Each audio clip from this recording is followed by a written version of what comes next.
It's Laura Eubanks of Design for Serenity with your succulent tip of the day and day 2 in Carlsbad. It's a great day. We have obviously had a couple of plant deliveries from Waterwise and Sun Valley Nursery. Really awesome new aloe introduction from Caesar at Sun Valley.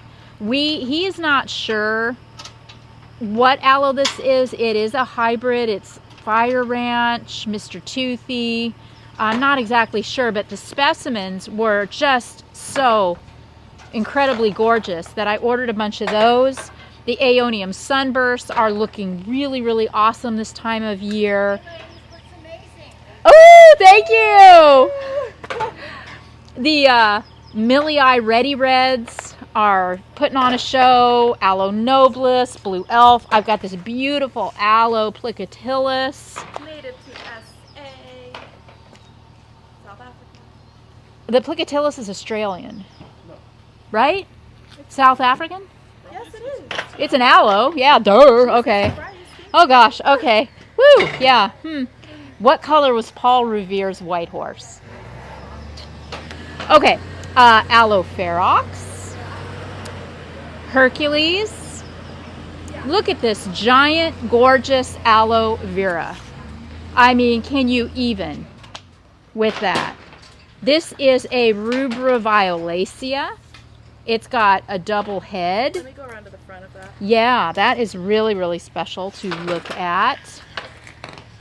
And some coral colored Millii euphorbia, which I thought were great.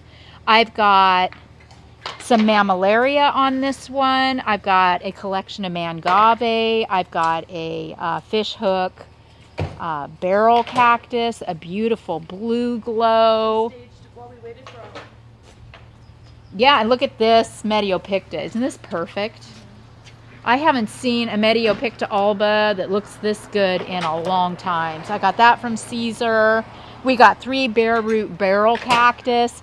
And the star of the show, my date to the high school prom, this gorgeous, magnificent, double-headed Aloe Bainsii.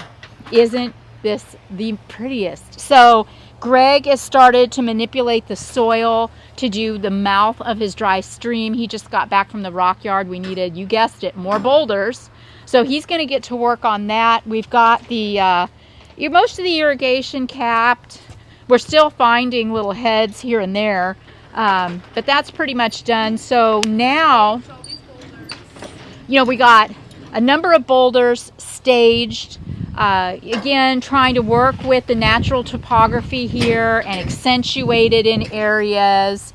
Now we begin staging some of the larger plants, continuing with the boulder placement.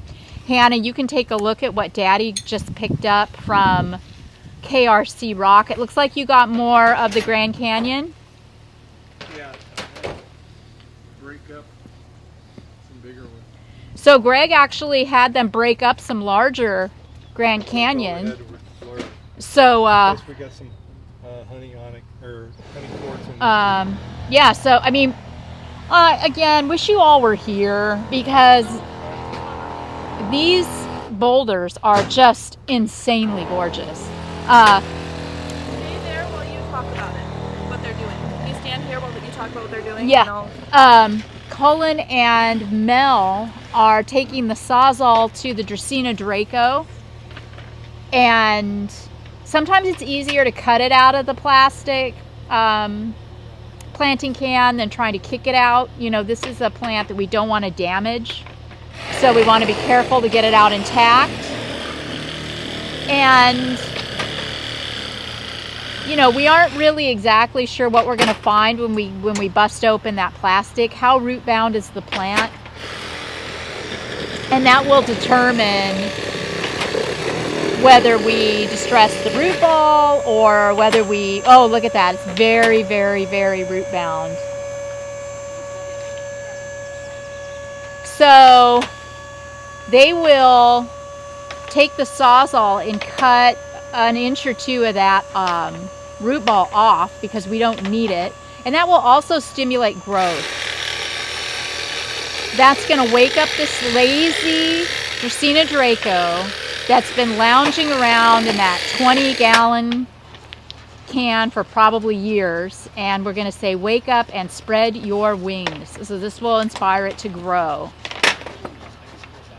So they're not concerned about the plant being, the hole being the right depth, because we can always take soil and build up around the top. These are succulents. It's not rocket science.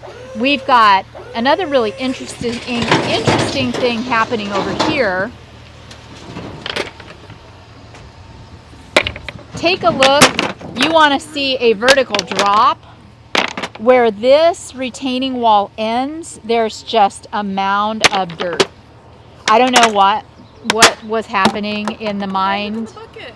Oh, woo! I don't know what's happening in the mind of the contractor that installed this wall. I don't know if they ran out of bricks or what, but Kevin is going to take some rubble and do a dry stack here. So that's happening.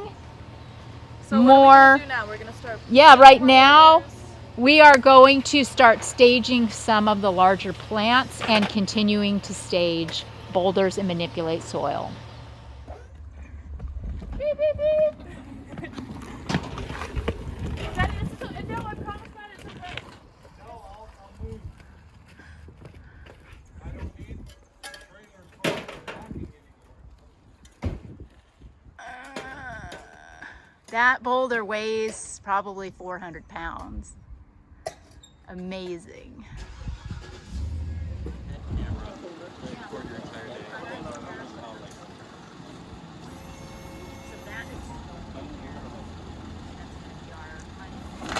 Woo!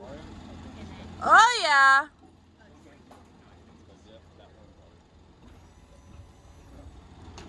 Yes.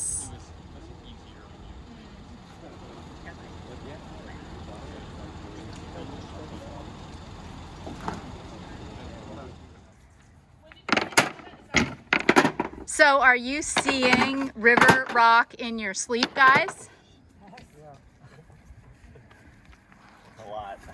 A lot. A lot. And the next door neighbor is taking the river rock and putting it in her yard. So it is a win-win.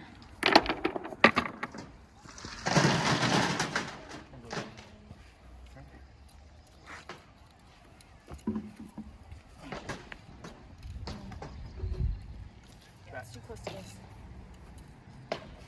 Hold on. Can we lift it? No, just There.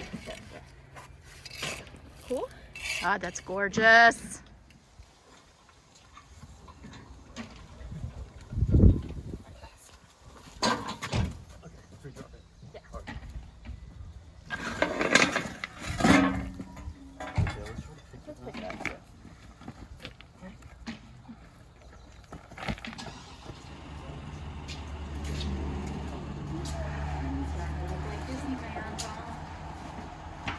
Okay, it is the end of day 2. Looking good. Thank you.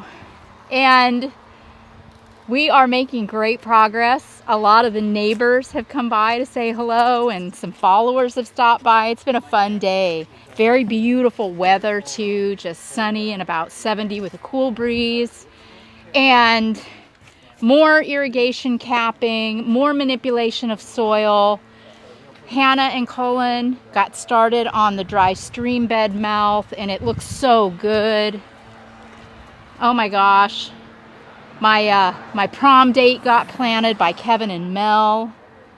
Now we are in the process again of just manipulating soil and planting. This is, you know, the thing that I love so much about, well, one of the things I love so much about what I do is that each and every job, it's like a blank slate.